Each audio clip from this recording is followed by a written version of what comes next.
그러므로 염려하여 이르기를 무엇을 먹을까, 무엇을 마실까, 무엇을 입을까 하지 말라. 이는 다 이방인들이 구하는 것이다.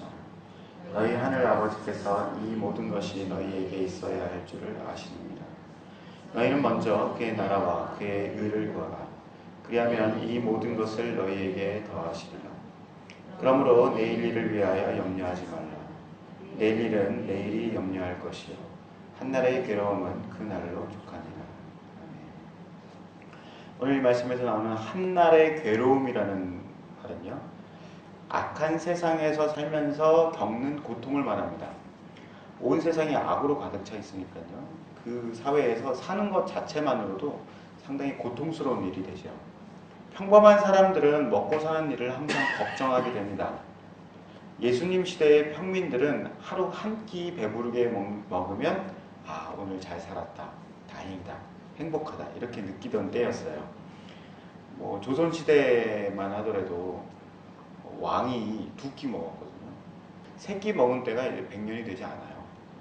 그러니까 예수님 시대에는 가난한 사람들이 오늘 당장 밥 한 공기가 있다고 하더라도 이것을 먹으면 내일 먹을 것을 걱정할 수밖에 없는 그런 상황입니다. 그런데 예수님께서 지금 먹을 수 있는 밥 한 끼가 있다면 아직 내일 닥치지도 않은 그런 배고픔에 대한 염려를 가지고서 그것을 오늘 끌어당겨서 오늘은 이렇게 먹어도 내일은 또 배고프겠지라고 하는 그 염려를 끌고 오지 말라는 거죠. 그러면 오늘 살면서 괴로웠던 것을 더하기 내일 괴로울 일을 갖다가 끌어가지고 쓰니까 삶의 무게가 2배가 되는 것입니다. 반면에 예수님 당시의 귀족들이나 부자들은 창고에 곡식을 쌓아두었어요. 누가복음 12장 9절인데요. 부자가 자신에게 말할 것이다. 인생아, 여러 해 동안 쓰기에 넉넉한 많은 재산을 가졌으니 편히 쉬고 먹고 마시며 인생을 즐겨라. 그러나 하나님께서 그 사람에게 말했다. 어리석은 사람아, 오늘 밤 내 영혼을 가져갈 것이다. 그러면 내가 준비한 것을 누가 가져가겠느냐? 이런 사람은 자신을 위해 재물을 쌓고 하나님께 대하여 부요하지 못한 사람이다. 오늘 부자는 넉넉한 재산을 쌓아두었습니다. 여러 해 동안 편히 쉬고 먹고 마시기 위해서. 가난한 사람들은 내일 당장을 걱정하지만 부자인 사람들은 내일이 아니라 여러 해를, 몇 년 뒤의 일을 염려하면서 쌓아놓는다는 겁니다. 부자도 미래에 내가 무엇을 먹고 마실까, 입을까 염려하기 때문에 준비를 하는 거예요. 어떤 사람은 먹고 사는 문제를 가지고서 염려하지만 계속 가난해지고 또 내일 일을 염려하는 삶을 사는데, 어떤 사람은 재산을 쌓아서 몇 년치의 염려를 하고 있는 것이죠.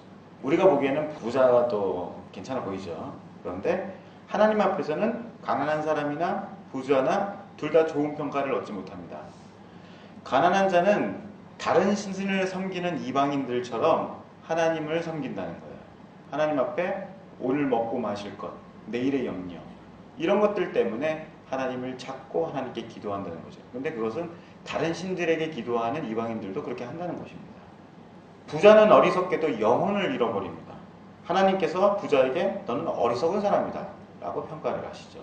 가난한 사람은 내일 먹고 사는 문제 때문에 하나님 나라와 의를 구하지 않고요, 부자는 하나님께 대하여 부요하지 못했다고 평가를 받아요. 부자나 가난한 사람이나 사람이라면 모두 먹고 사는 문제로 염려하고 내일 먹을 음식, 그리고 몇 년치의 재물, 이런 것들을 얻어서 이 염려라는 것을 극복하려고 합니다. 가난한 사람은 부자보다 2배로 힘든 삶을 살지요. 당장 내일의 일이 염려가 되기 때문에 그것이 현실적으로 다가오는 속도나 무게들이 더 현실적이에요. 이것을 해결하기 위해서 하나님께 먹을 것을 구합니다. 그런데 오늘 예수님께서는 말씀을 통해서 다른 해결책을 제시합니다. 먼저 지금 너희 하나님 아버지께서 너를 어떻게 생각하시는지를 알라고 하시는 거예요. 네 필요한 것을 다 알고 계셔. 그리고 그분은 너의 아버지시다. 이걸 알아야 돼 라고 말씀하시죠.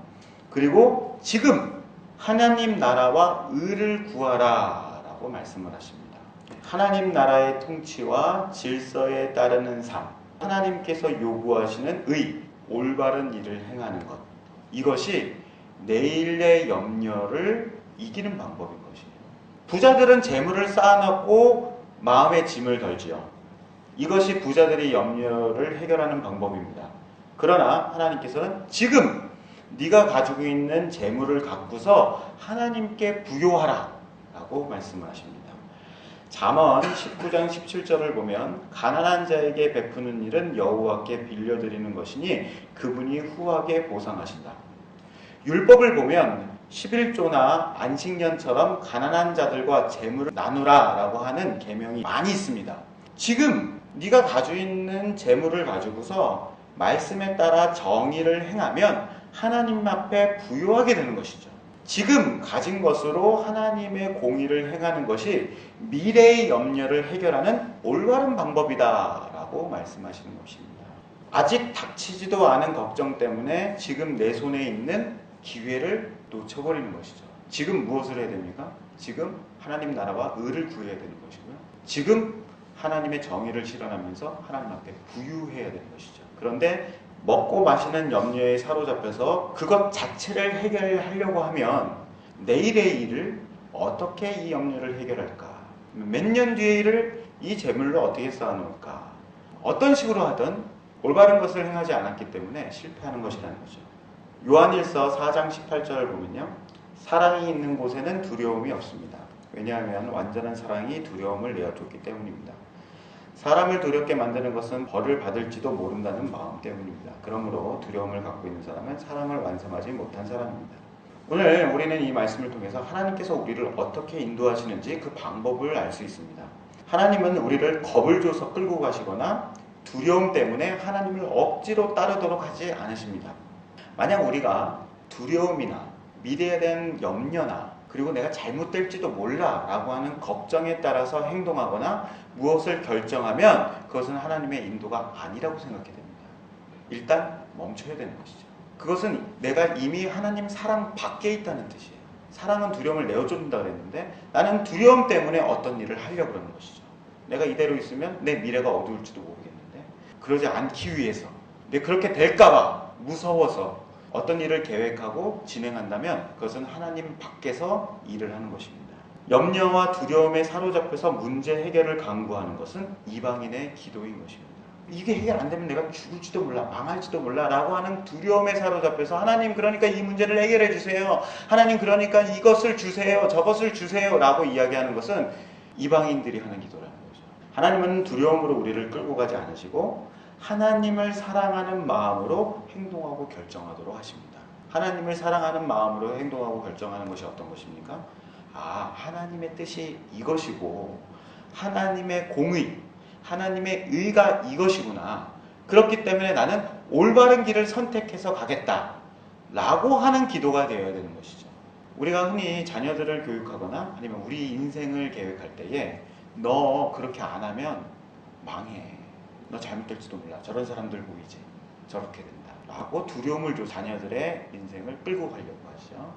우리는 그게 자녀를 사랑해서 그래요 라고 얘기하지만 사실은 그것은 사랑이 아니죠.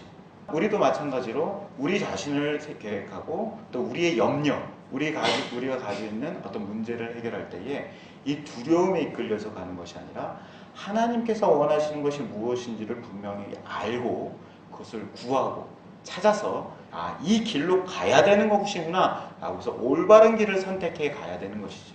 두려움에 의한 반동은